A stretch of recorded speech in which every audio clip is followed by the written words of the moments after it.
everyone, I'm Sarah and welcome to the Hammond River Angling Association's Riverkeepers Class. Today we are going to be sampling 6 different mystery solutions and trying to figure out what's inside. So the first thing we're going to need is one volunteer from the class to be the recorder. So you'll need one of these data sheets.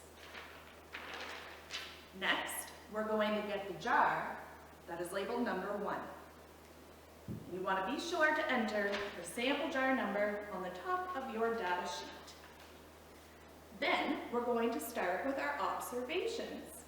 So that means we're going to have a really close look at what it looks like inside the jar. Is it clear? Is it cloudy? Is there a color? Are there bubbles? Do you see any particulate floating in it? Be as detailed as possible with your observations. Next, we're going to open up our Riverkeepers kit.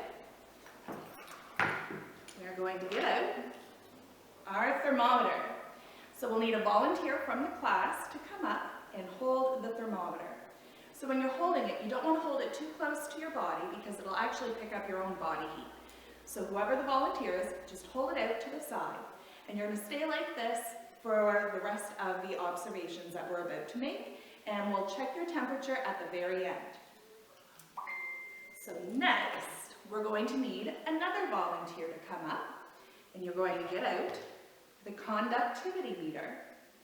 So we're going to pull the cap off the bottom, like that, and then you're going to want to press the top button. That is the power button. And you'll see it's going to flash through a couple different settings first, and then you're going to wait. You want to see US, which means microsiemens, and a number 2. So that means it's good to go.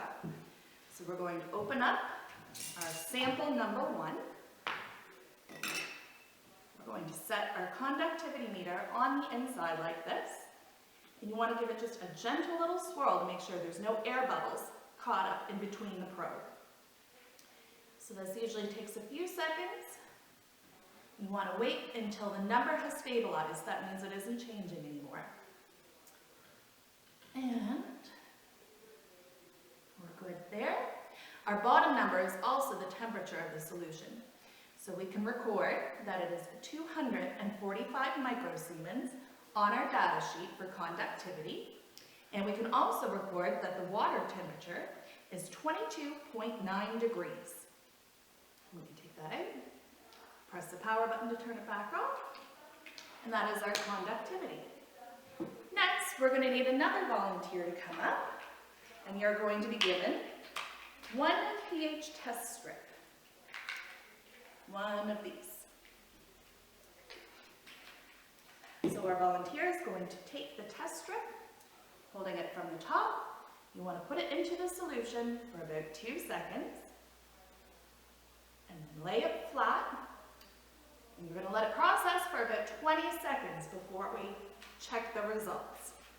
So I'll just give it a second. That's good. So we're going to take our strip and we're going to compare to the back of the pH bottle.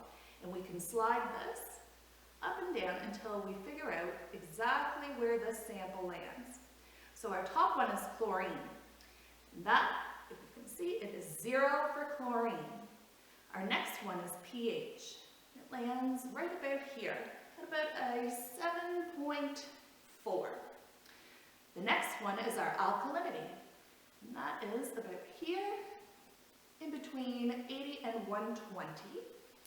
So you would probably put around 100. And our hardness is at 0. So once you've got all those, we can throw this out once you're done. And those are the observations that we are making with the first sample. So we can close this up so we don't spill it. The next part is coming up with our hypothesis. What do you think is in this jar based on your visual observations and the tests and the data that we collected?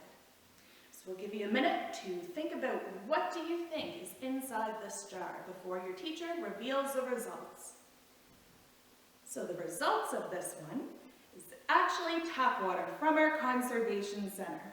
So we're going to use this jar as the baseline to compare against all of these other samples So we'll see for our second one if the pH has gone higher or lower compared to our first one, if our conductivity has increased or decreased. And for each one coming up, we'll need a new volunteer to be the recorder. We'll need a new volunteer for the conductivity, for the temperature, and for the pH strips. That way everyone has a chance to participate in the sampling. So thank you guys for watching and happy sampling.